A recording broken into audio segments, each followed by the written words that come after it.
Linton Leadership and Management Consulting is a veteran-owned and operated consulting company based out of Sevierville, Tennessee, with a local, national, and global reach.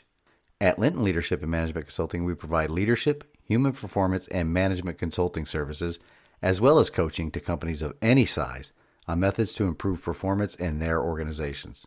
One-on-one coaching and mentoring is available to all individuals at any level of your organization. Additionally, large and small group seminars can be conducted. In these seminars, information on leadership tactics and techniques is shared, best practices discussed, and team building exercises are conducted, all of which serve to highlight methods on ways to increase the team's and the individual's performance. You can email the show to get the conversation started on exploring ways that we can work together to improve your team's performance. A significant discount will be offered to any Sevier County, Tennessee businesses.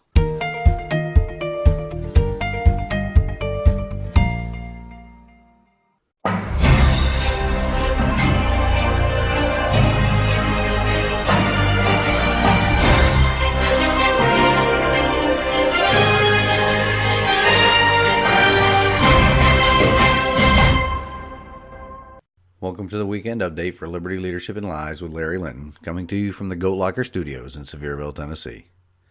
For local news and events, well, last weekend's brief by Mr. Jeffrey Cobble was an incredible presentation about states' rights and the Constitution. I think the information presented there should be taught at every government school in America. Our children really need to learn about our Constitution and our states' rights. Close by, the liberal Knoxville mayor and the Knoxville Police Department have decided to no longer have police officers in the government schools there.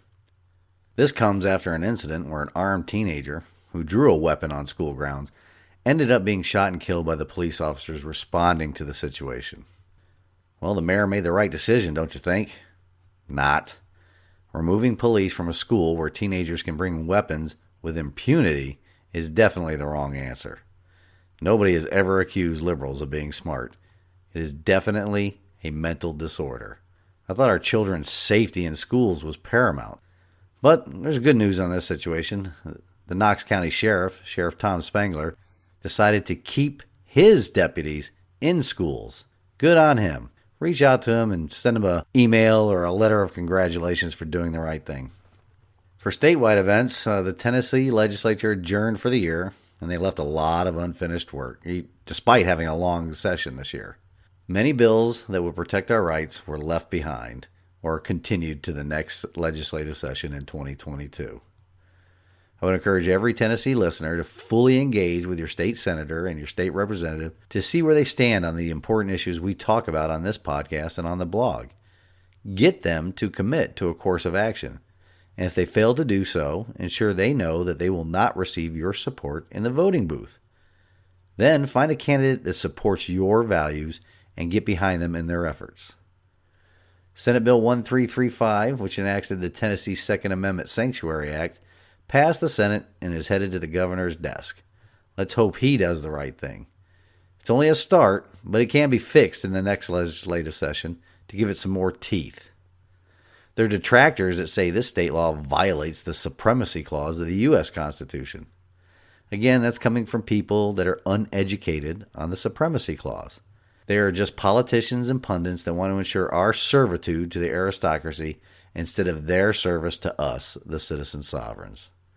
It's just another example of our failing government schools and how they don't properly educate the citizen sovereign on our Constitution and its ensuring of our God-given rights.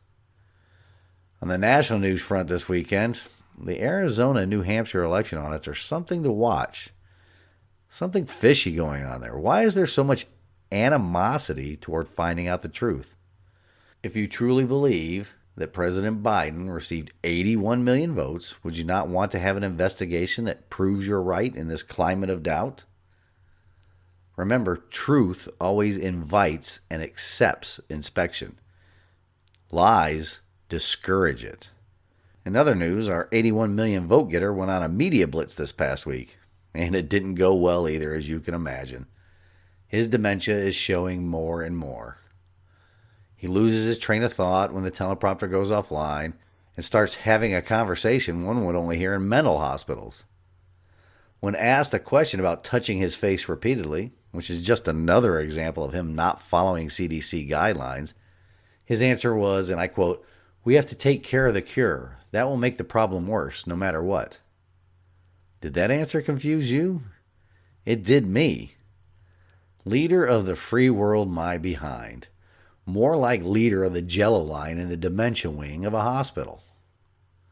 Well, until next week, this has been the weekend update of Liberty, Leadership, and Lies with Larry Linton. Reveille, it's time to wake up.